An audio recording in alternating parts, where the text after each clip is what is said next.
Oh, caught me off guard there. Hello, everyone. There's a countdown, and I still got caught off guard. Welcome to the AMA we're doing this week. Me, Graham Pitt, General Manager of the Complexity Counterstrike team, and we've got Hallzerk, Håkon Fjärli, recently re-signed AWP player for the Counter-Strike team as well. Just want to apologize quickly for the 10-minute delay. My son was trying to unpack the dishwasher. My son is 10 months old, so he smashed a bowl. So I had to quickly go clean that up, and someone panicked and put a 10-minute countdown, but blame my son for the delay. Otherwise, Håkon, how are you doing? Yeah, I'm doing fantastic. Yeah? Absolutely fantastic. 3 weeks off? How's it been? Yeah, it's been good. I took a couple of days off playing CS at all, being off my computer and just straight up relaxed. And the last few weeks now I've been playing a bit and getting back into it. But it's been nice being able to be back home for a little bit. For sure. Right, I think we've got some videos to kick off this AMA while the questions keep rolling in. So keep sending your questions, but Mr. Producer Man, I think you've got one video for us. Let's go that first. The producer man. This was so streaky. This was 9 in a row for Cole, and now Falcons have answered back with 4 rounds of their own. The final now 2 rounds, I think, of Complexity. Jönköping. But the Falcons are only a couple of rounds away from tying things up. A big momentum game, isn't it? I don't remember much of it, I'm not gonna lie. He's able to get that kill. Elige goes for the trade. Yeah, I remember this round. This was Elige giving us he aced this round. I think he won a 1v3 technically in the end. He traded Johnny planting and then wins the 1v2 where they both come out of double doors. Yeah, I remember it when we started speaking Elige. Yeah. He was the one that did it in this round, so. Well, yeah, you died to Snappy here. Yeah. You got traded. You did your job. Exactly. Yeah. Good trade from John. It will be a lead to the trade. And in the 2-on-3, they have made it down, but rotation. What was your mindset when you get into this round? Like when you get to like this point in the round? Right now, I mean, I still think it's a very winnable round, but yeah. What about now? Right now, it's like this is gonna be rough. Yeah, but it's John. Yeah, exactly. Like it's still winnable, but this is the situation right there. Bombs are planted. Very hard. This is Elige, our entry fragging clutch player. From the Falcons. I kept wondering how many times he would fake this. Looking for anything. I thought Falcons were very patient. It's so hard because he doesn't have info on any of them, so he could be ramp. He have the gamble. Yeah. Near the door. Oh, that shot's so good. How did he see the second guy? Did he just know that he ran out, basically? I think he heard him, yeah. Yeah. Absolutely insane. Yeah. John hit some pretty crazy clutches this event. And then there was the Inferno game against Aurora where he just... it was just everywhere. All right. I don't remember the last round that much, actually. I remember this round. I don't remember at all. I think I have to rewatch it to remember it. I know it ended up in like a 1v3 or 4 with Dupree alive, like going down the vents or something. But I don't remember how we got to that point. I have no idea either. I think John dies really early here. Actually, I think he tries to take a fight into hell, and I think he gets killed by some pious here trying to cross. Something like that. 23 and I can't remember it. No, me neither. I seem to remember John getting very angry here when I think he misses this. Yeah. I mean, when you're 23 and 10, you go for those. Yeah. That's nice from Ricky. Lurk. Good info. And then oh yeah, I remember that. And you kill this guy. You think he's gone through the door? Nope. Yeah. I was ready for that. Oh yeah, that's right. Mike throws a flash out, and then Johnny just jumps out the windows and kills 2 guys on the ramp, and that's it. I was alive, so I can't remember it as well. Yeah. Mike throws a flash, and Johnny just swings. Yeah. Let me just fucking. JT, man. Let's go. How did it feel to lift your first? Was it your first land trophy? I don't know if you've won any Norwegian land. I've won a Norwegian one before, but I mean it's not much, nothing compared to this. Yeah. But it felt really nice. I mean, just especially after had quite a hard year and being able to just finish on top was nice. I mean, hard year, but also weirdly one of the most successful half years we've had. Like it's hard. Like it was disappointing because there were so many times where we felt like we should have done better, but it was still quite successful relative to what we've all achieved before. Obviously, aside from John, but yeah. To overcome him, you have to have one of the best years of all time. So exactly. It was a very nice feeling for sure.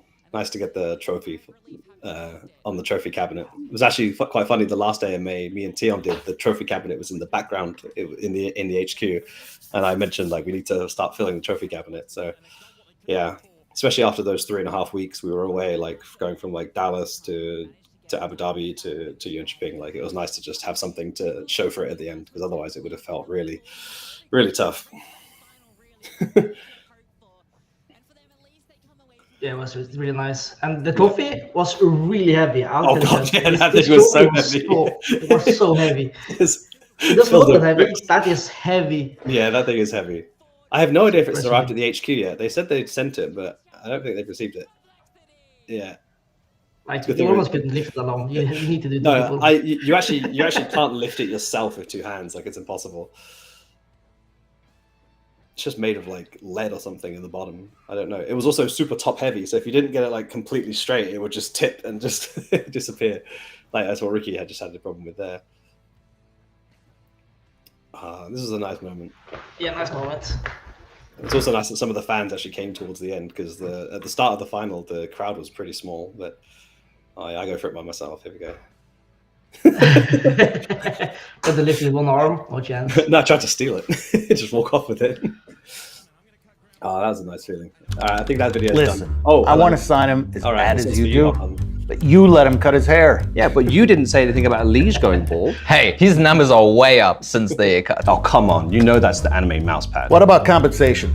Can we pay him at Texas Barbecue? We already offered him a year's supply of Miller Lite, and he's getting a body double. No, I already told you, no body double. Oh, by the way, he also wants a Lenovo Legion Go for himself and all of Norway. All of Norway? All of Norway. Somebody find out how many people live in Norway? Gentlemen, enough talking. Let's get down to business.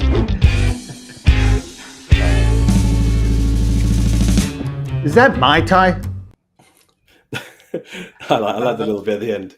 That was quite a fun one, because we filmed that before we went down to Dallas, right? Yeah, right before we went to Dallas. Yeah, we filmed it before we went to Dallas, so everyone was still kind of confused as to whether you were going to re-sign or whether you were going to sign. And obviously, we'd already done the video, and it was just sort of, finalizing everything. But yeah, that was a nice thing to get done as well.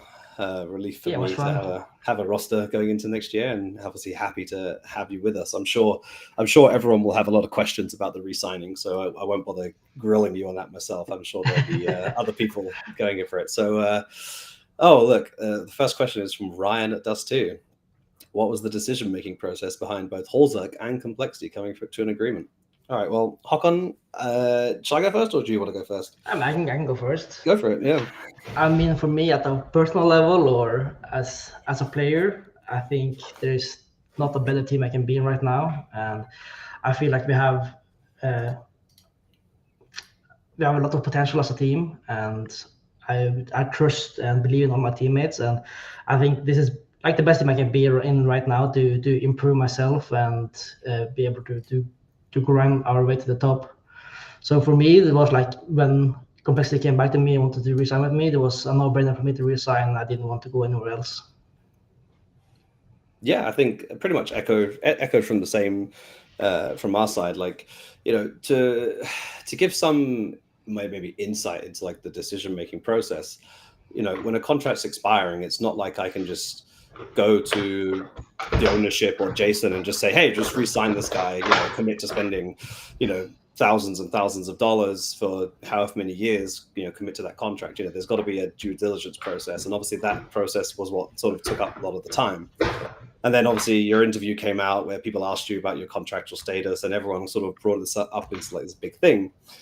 But, it's just like, it was just a process that had to happen. You had to explore if you had any other options. We had to explore if we had any other options. And I think we both came to the conclusion that the best thing to do was to stick with each other. So I think, like looking at your statistics and everything else for the rest of this year, and obviously, this is maybe personal between you and me, but we obviously sat down in Katowice for a little talk, and, went through some things, and yeah, obviously from the result of all that, we're very happy to resign. So yeah, I mean, it's not as simple as just deciding to resign with each other and signing a contract. There's obviously lots of things that go on in the background, but I think ultimately we both came to the conclusion that the best thing to do and the best thing for ourselves was to work with each other again. So we did. Absolutely. Yeah. What's next? What is the main goal for the second half of the year, from Jeff Cubed?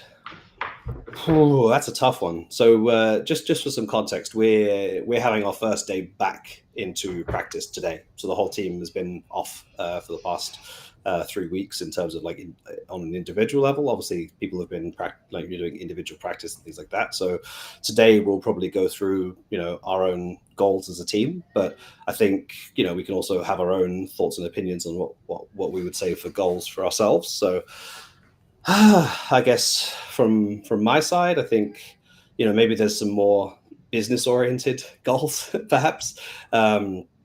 Obviously got to start at the big one. Qualifying for the major is a huge financial benefit to the organization, so that has to be the goal number one.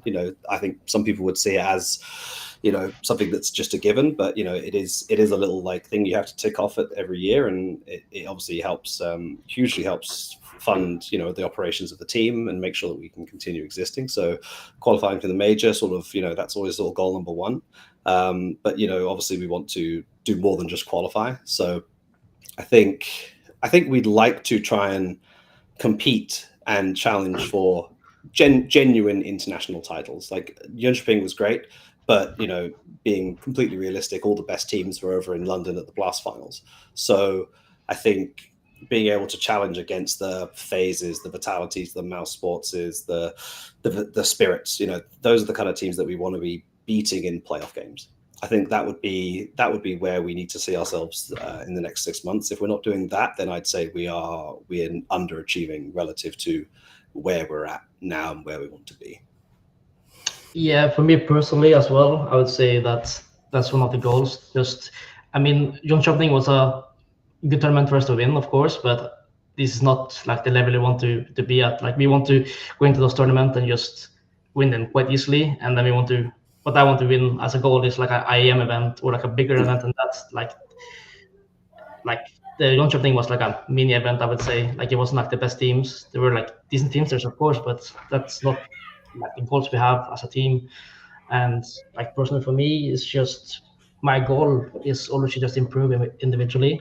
I feel I'm never gonna get complete as a player, and there's always things I can improve on, and that's just a focus I have for myself, just keep improving. And if I start stagnating, that's not good. So that's why I have the goal of improving consistently, and looking at the ways to do that consistently and just keep improving.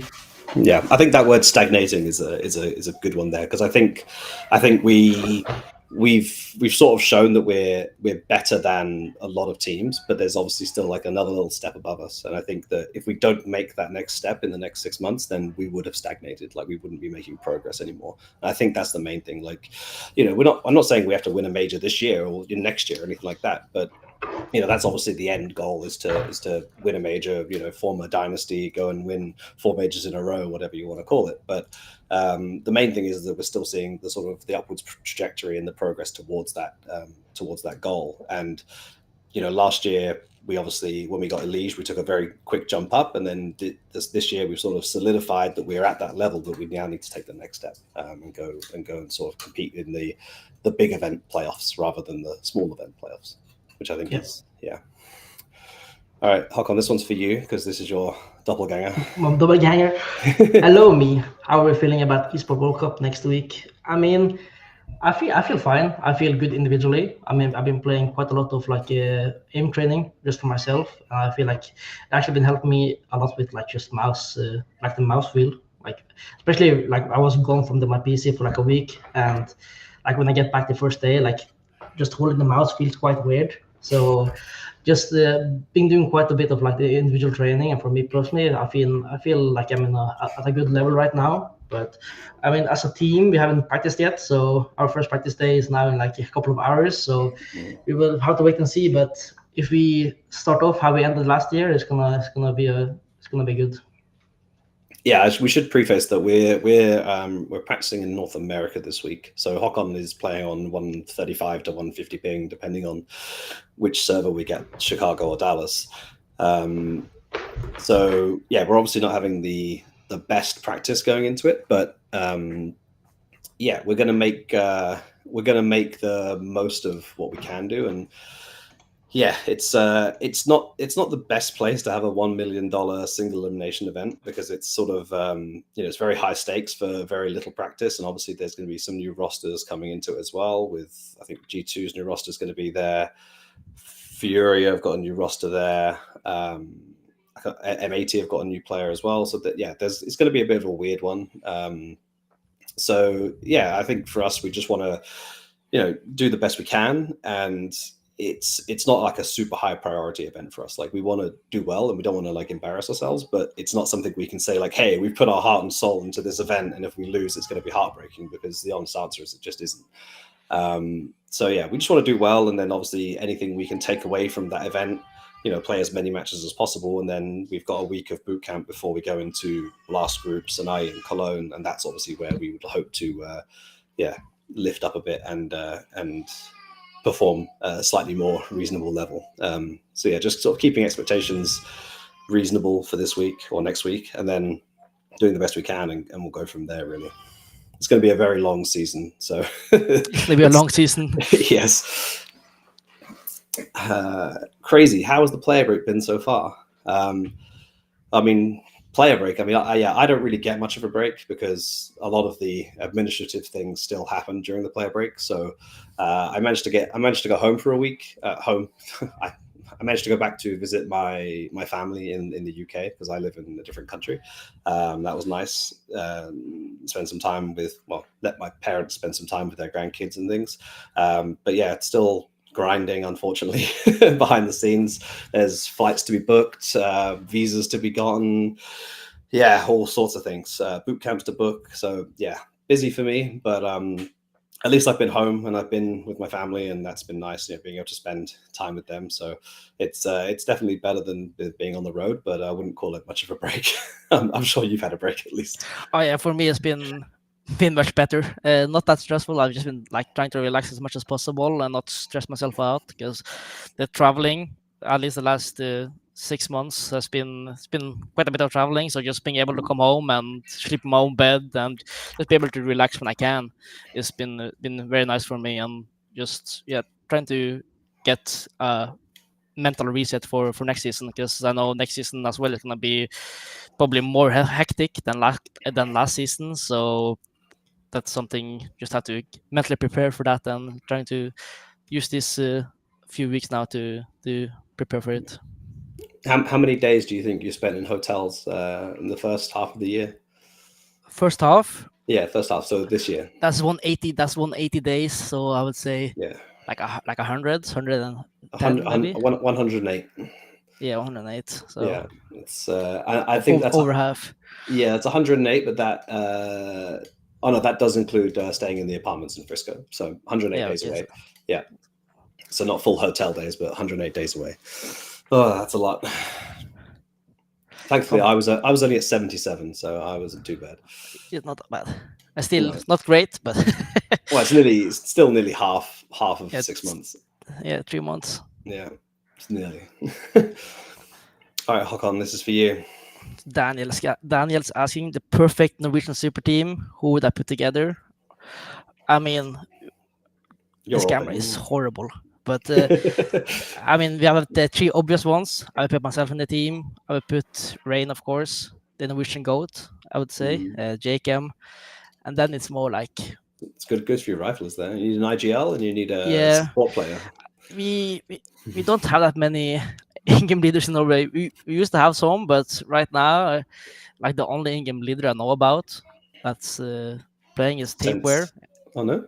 Oh, Sense as well, actually. Yeah, I forgot. I mean, I don't see you, Rain, or Jacob being an IGL. So I mean, Reyna's been playing with Kerrigan for a few years now. Yeah, you should have done Probably has something, some knowledge. So I've been at least us three, Jake and Rain and me, and then I'll probably do Sense and Sly.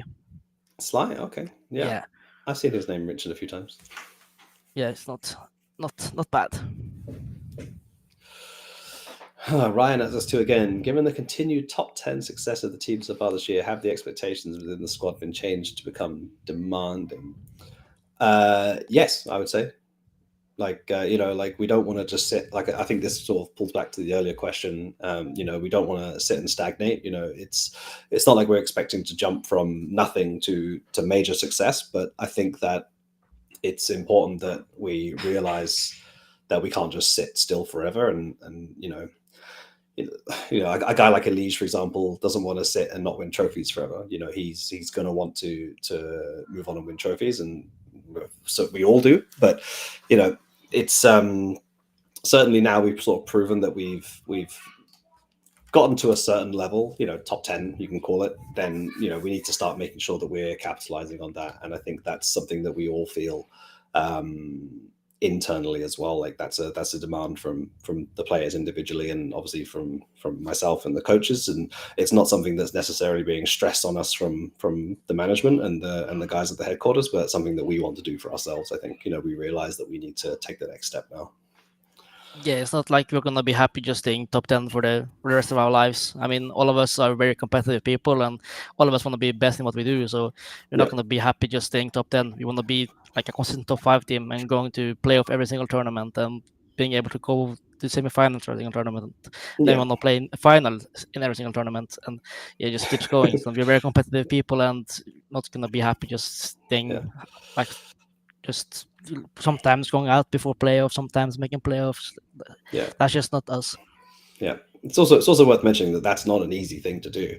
Like if you think like IEM Rio, Cologne, Katowice, all those events, they have 6 teams go to playoffs. Like 6 teams is so few teams. So like to be in that level consistently is really hard, but that has to be the next step for us. So that's the goal. Yeah. So Aiden's asking for me, since the transition from CSGO to CS2, have you had to change how you practice upping, or how do you approach using the gun in a different game? I mean, to me, the up especially become better. I feel like people complaining about the up still is just they're just making excuses for themselves. I feel like the op actually got buffed. I don't remember the update. It was some update where like I think the scope doesn't move as much when you walk around, like scoped in or something. So basically, it just has become better. I mean, online I can like the peak advantage is a bit worse than online, or then online is a bit worse than LAN. So like the op online could be a bit worse, but I mean for me at least, especially only playing LAN, I feel basically no difference, and like how I practice with the op is especially just the same as I did in CSGO, but I've been doing more trying different things just for my aim in general, and start trying like aim trainers and stuff, and I feel that's been working a little bit for me now lately. Yeah, I seem to recall there was like when the CS2 very first came out, like AWPers were struggling because of the peaker's advantage was so abusive. But like once that got fixed, and then obviously the Bob came in, I feel like it reverted back. I remember you at Sydney being like, "What the hell? Like this gun sucks." But yeah, like, it was still good, but like the peaker's advantage was also just the peaker one was a bit. But I'm ever since the game came out, I tried to just keep a positive positive mindset on this. The second you start having a negative mindset, you're just gonna like go into yourself and just like go downwards, and sure. It's a bad spiral. Just so ever since the game came out, I've been trying to keep a positive mindset to it, and positive mindsets to all the updates and stuff, so I don't just go down a bad spiral about being negative and going into my own head. Yeah. What's next? Are they working on deepening the map pool? So the answer is yes. We're always working on deepening the map pool. I think right now our map pool has been really badly exposed, but I think there's some really good reasons for it. Obviously, the first one is that they decided to remove one of our comfort picks. Overpass and replace it with Dust 2. And that's not saying that Dust 2 is a bad map, but it takes time to go from essentially 0 to something that we feel comfortable with. And that obviously happened. What was that? That was during Pro League, right? So then we had to stay an extra week at Pro League playoffs, or like 2 extra weeks playing Pro League, while we continued playing Overpass, even though it never got picked. Then we had like a week off, and then we had Dallas. And in that week off before Dallas, they changed our best map, which is Vertigo. So, so we had a new map to learn. We had our best map to relearn, or at least one half of the best map to relearn. So obviously, yeah, we went into Dallas, not really knowing if anyone would ever pick Vertigo. Well, obviously no one's going to pick Vertigo against us because they're not stupid, but knowing that we wouldn't necessarily be able to pick Vertigo against some teams, or at least not until the best of 3s. So that led to the Dust 2 pick against Liquid, which we felt pretty confident on. We felt like we had a pretty good grasp on Dust 2. We'd also watched them play it a few times. So we thought like, hey, this might be good for us. The alternative, I think, was playing Ancient, which is like one of their super comfort picks. So like it was a toss up between sort of the unknown and one of their comfort picks. So we went for Dust 2.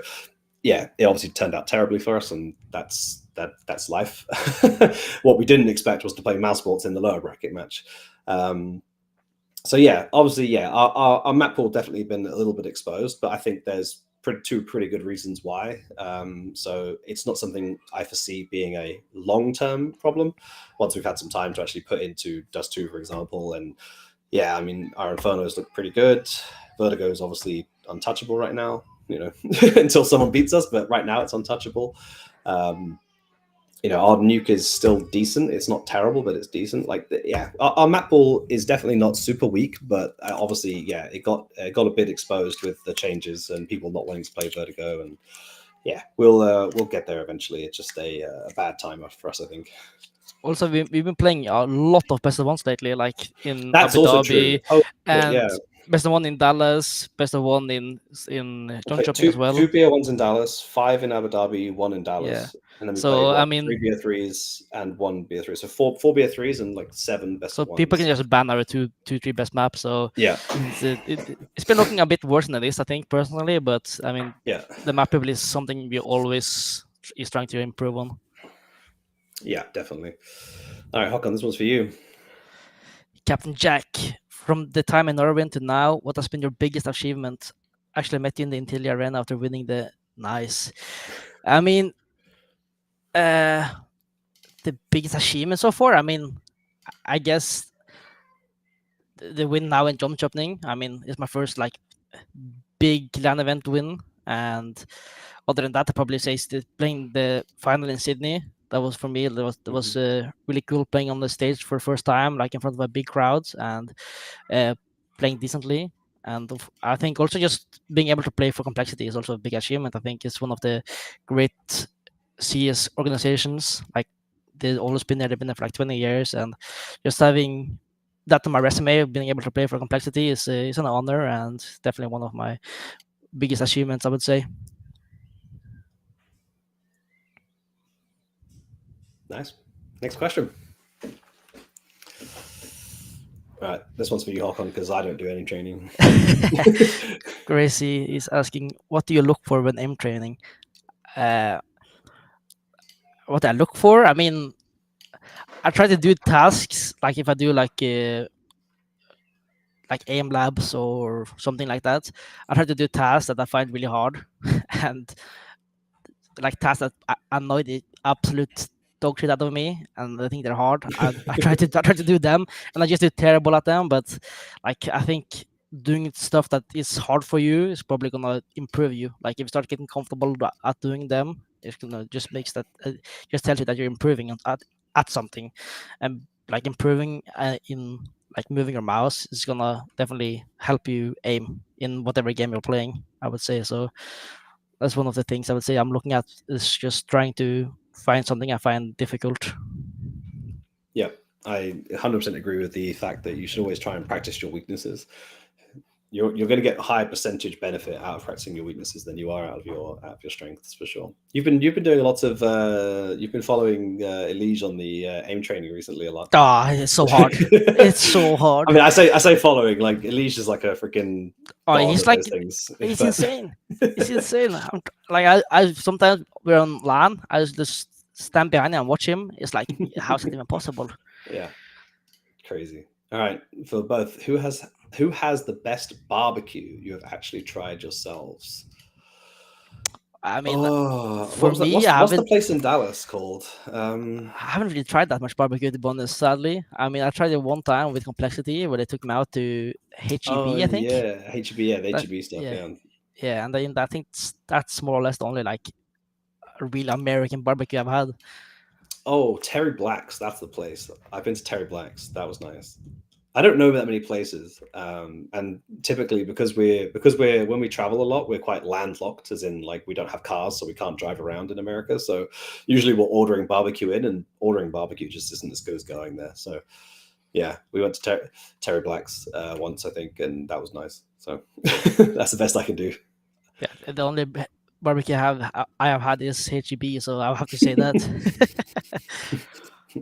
All right, I'm going to preface this question. So for Hallzerk, was there any thought of returning to Europe where he might not have to continuously battle US immigration? Just because he plays on a European team, or if he did play on a European team, doesn't mean that there wouldn't be events in the USA. So if anything, having a P1 visa from a US team is a better thing than not having a P1 visa and trying to get into the US that way. So Håkon, you can answer the rest of the question, but I mean, yeah, it's definitely, how do I say this?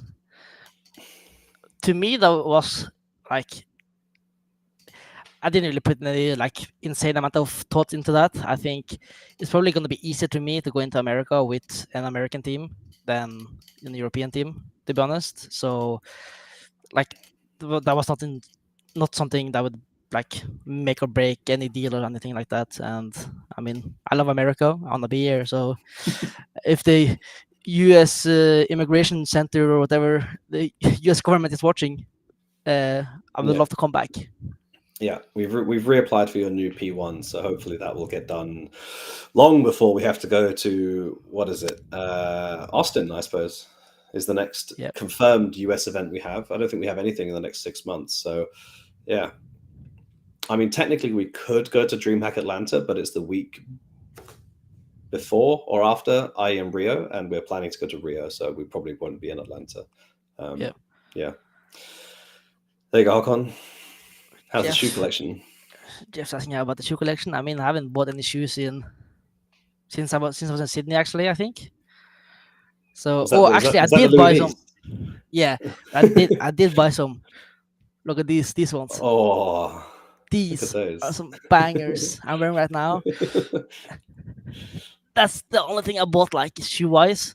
So, I mean, I got an apartment now. I'm trying to be reasonable about money spending, trying to invest my money elsewhere, not be stupid and stuff like that. So shoe collection is fine. Yeah, can be better, but I've got a question. Is what it is. Why don't you wear your pink Crocs to events anymore?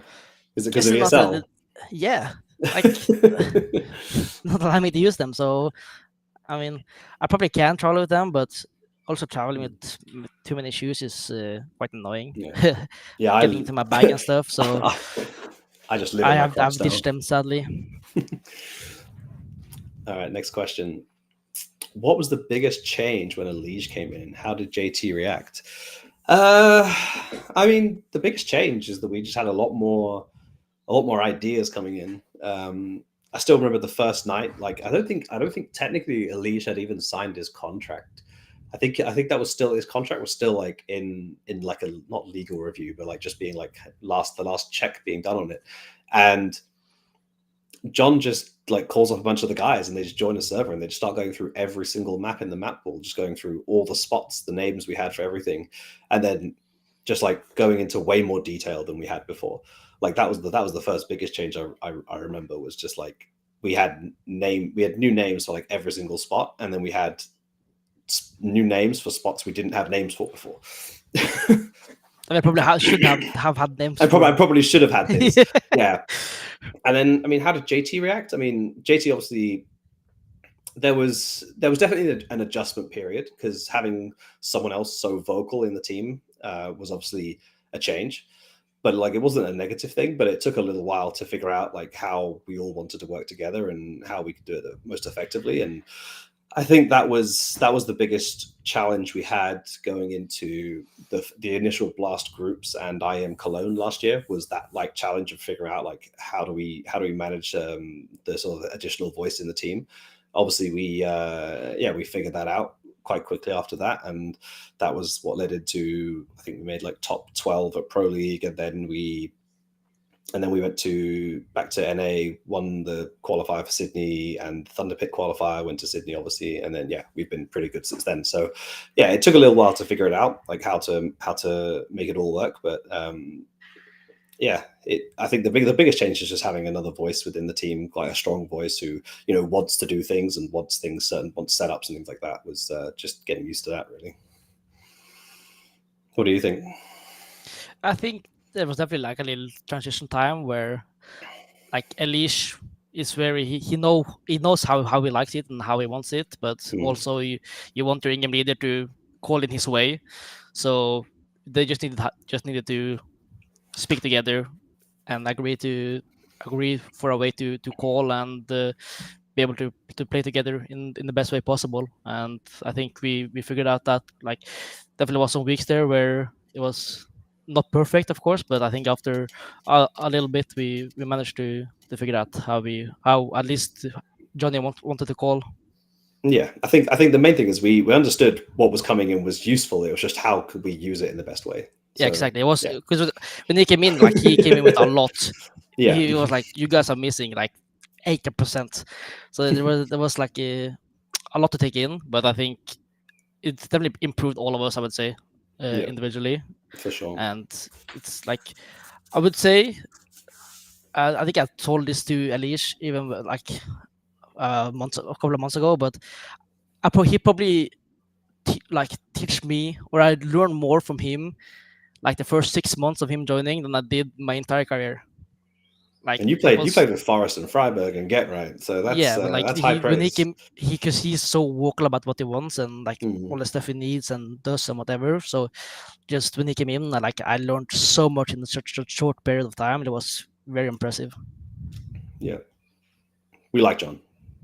Absolutely. Paddy Slay, what are your thoughts on shorter matches in CS2 compared to CSGO? Pros and cons. Go on, Håkon. I mean, I don't mind it that much, to be honest, right now. I haven't really thought about pros and cons, to be honest. I mean, the pros, the match is faster finished. So I mean, that's a pro. I would say doesn't make every game like 1.5 hour long. So I would say other than that, I mean, I think the economy needs to be fixed a little bit, because I think if you lose both pistols, for example, you don't have that many rounds to work with if you want to do like a comeback. Like if you lose both pistols, you force second round, you're down 6-0. That's basically half the match gone. So I think there's definitely some ways where you can improve the economy to help out there a little bit, so the match gets more even. But I think them switching to a shorter match has been a fine so far, at least for us. Yeah, I think I agree. I mean, they did make a small change to the T side economy, right? When a couple of months ago, right? You get I think it was like mid Dallas or something. Like they took like $200 off the bonus you get per player when you plant the bomb, but it gets diffused. Yeah, right? something like that. I can't remember. Something like that. Yeah, if you lose the round but you planted the bomb, so like it's like, especially for like pistol rounds or like the second round on T side, like it stops them having a better buy despite losing the round. And I think we need to see how that works out a little bit first, because I think it was mostly the CT side that was struggling. I mean, aside from the economy issues, MR12 is just better than MR15. I think the shorter match times is much better. Especially when you get these BO3s. Sometimes a BO3 could last like 4 hours, and it's just like crazy. Like, yeah, I think just generally MR12 is better than MR15 was from a scheduling perspective. And also, like, I'd much rather have shorter matches of higher quality than longer matches where people are just like struggling to stay awake because they've been playing for, you can't focus for 4 hours straight. It's too much. So yeah. I think it's better from a viewer's perspective as well. For I mean, sure. people nowadays don't have the focus to be able to watch a 5-hour-long game anymore. Next question from Dutchy, an NACS expert. Well, then you should be able to answer this question yourself. Who do you see as Liquid's coach? In my mind, Chet would be the perfect fit. So I'm going to recuse myself from this question because I know Liquid's question I is. also don't want to say anything. Yeah, I think obviously we are prudent to some level of insider information sometimes. So I don't really want to answer the question because if I say who I think it is, it ruins anything that Liquid might do. And if I say who I think I want it to be, then I feel like that's just unfair on the person who's coming in and everything else. So I don't really want to answer the question, but I will answer the Chet bit because I think Chet definitely has a place in top level Counter-Strike if he wants to come back. But he's been out of the game for a long time now. Like he's been out of the game for like nearly 4 years, I think. So like he's got a lot to catch up on the meta and things. So I don't know if he would be someone who could slot back into like a Liquid level team straight away, because I think that would be probably quite a big gamble. But certainly if he puts like a few months into the game, maybe grinds up with some of these like smaller teams and like relearns the game a little bit, then I think Chet has a reputation as being a very good coach. So I don't see why he couldn't remake it work. But I think you can't really jump into a head coaching role having not been part of the meta for nearly 4 years. I think that's probably a bit too much. Yeah, I plead the fifth. Have there been any real changes since Jason Lake brought back the team in day-to-day or business as usual? That's more for you, I think. Yeah, more for me, I think. Jason has a lot more freedom, I think. So he can dictate a lot more of what he does because he doesn't necessarily answer to anyone now, which is sort of a thing that's happened sort of across the business. Getting approvals for spending money and things has just become a bit easier because there's like not another layer of people above Jason and the rest of the senior team at Complexity. So that's obviously made things just a bit easier, a bit smoother.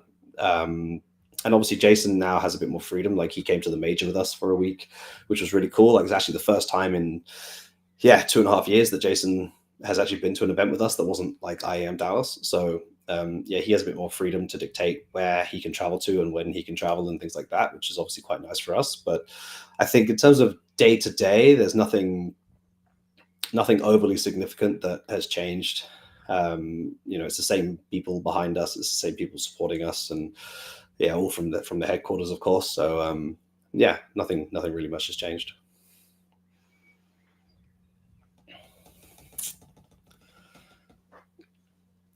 From Bonamant, your doppelganger.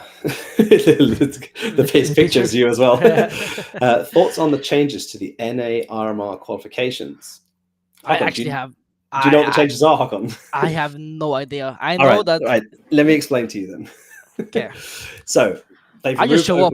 I show up to work. Yeah. Well, so they've removed open qualifiers from the RMR, from NA and EU. Yeah. So that's the main part. The second part is you're now invited via the Valve World Ranking, which people can love it, people can hate it. It seems relatively accurate for the most part. There's a few very weird outliers, but for the most part, it's a pretty accurate ranking, I think. So I think the biggest question I have is that Valve's rule book is not clear on a few things. So the rulebook has very ambiguous wording. For example, the NA closed qualifier, if you read the same line but in two different mindsets, it can be either an 8-team double elimination qualifier or it could be a 16-team Swiss qualifier. So I think that the main thing is Valve need to clarify which one it is and figure out their rules a bit more. But in general, I think I answered this on a podcast back with Thorin and Tech Girl. But like, I'm a big fan. I think it makes a ton of sense. Like, I don't subscribe to the theory that like 5 guys can just wake up on the open qualifier day, form a team, and just make it to the major. I think that's ridiculous. I think that you have to be like a real team who contributes to the ecosystem, who plays in events, who has earned the right to qualify for the World Championship. The World Championship should be the pinnacle of competition within the game. And I think to be eligible to qualify for that, I think you have to contribute into the system. And the way you contribute into the system is you play matches. So from my perspective, like the fact that it's close, the fact that the open qualifiers are gone is a good thing. I think the only thing that kind of sucks with the whole idea is that I think that some of the reason they might have removed it is due to this whole like cheaters thing, and I don't really have much opinions on that. I'm sure there are people cheating in open qualifiers. I don't doubt that for a second, but I don't think that many of them make it through to the closed qualifier, and I certainly don't think any of them get through to the RMRs or anything like that. But obviously, it's really frustrating for good teams who perhaps just missed out on the closed qualifier invites to then meet a team that cheats and knocks them out in like the second round and then nothing happens. Like obviously that's frustrating, but yeah, I think that going down to like the top 48 teams in the European region, like if you can't manage to get into that, like I've looked at the teams who are like ranked 45th to 48th, and if you can't get above those teams, then you probably just don't deserve to qualify to the RMR. So I think it's fine. And Jay, what's my favorite meal? I mean, there's a lot of good meals. I mean, when I'm traveling, I've fallen in love with the Greek food and like just beef souvlaki with a lot of tzatziki. That's bang. But I got to travel. I think actually, like if I see some Greek food, that's something I'll try to always order if I can. I love that. But either like beef souvlaki, Greek food, or just beef. I love myself like good juicy beef. I can eat that. Like I can go on a carnivore diet so easily if I just had like someone made like a good beef to me every single day. I love that. Wow, Ryan with the hard-hitting questions here. Yeah. I kind of regret sending him the link now. Many fans are looking for Complexity to take the next step internationally. What is the squad doing to either improve or at least maintain some consistency? Well, I wouldn't want to give away all of our secrets, Ryan, but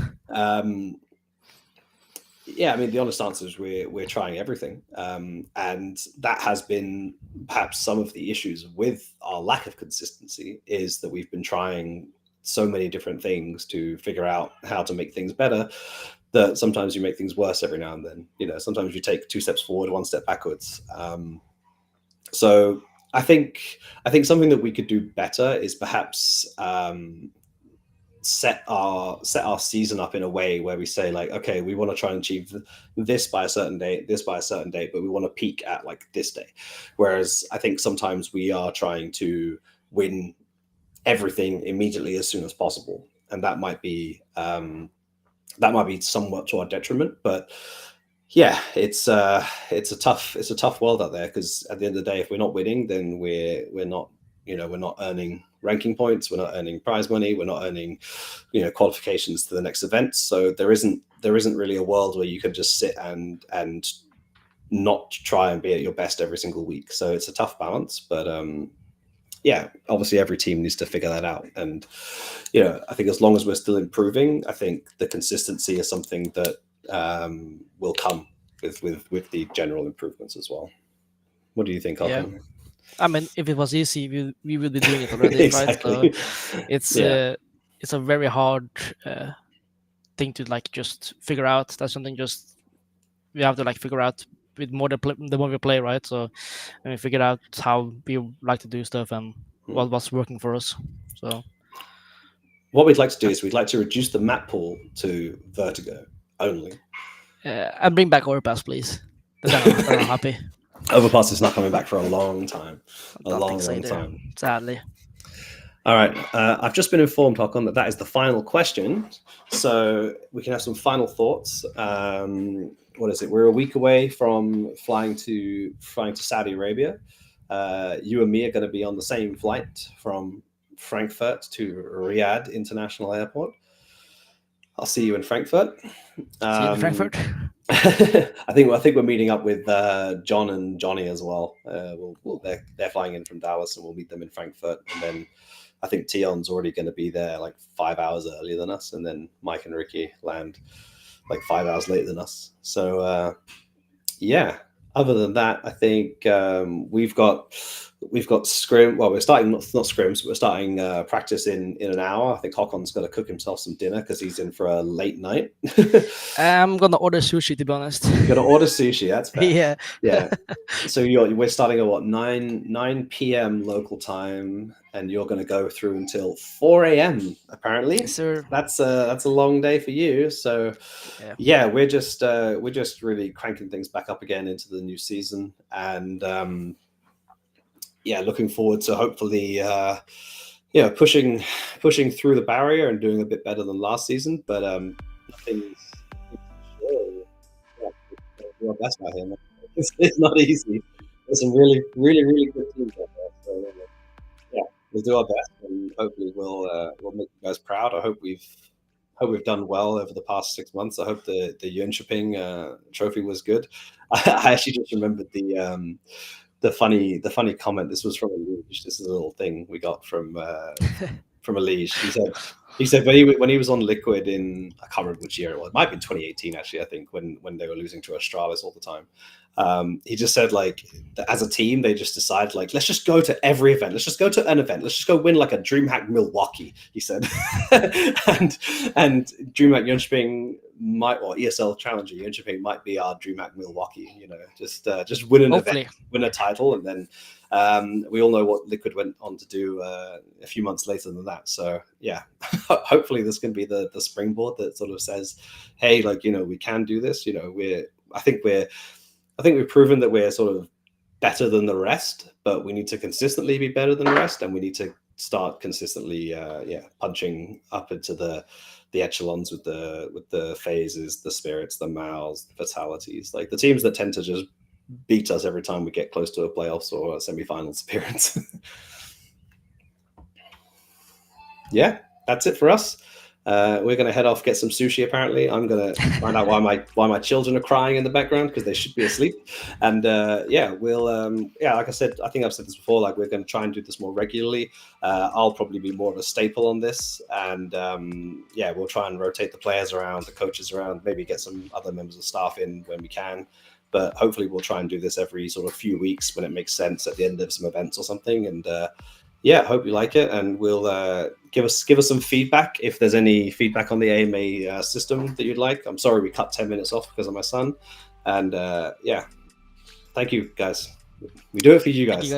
Thank you guys.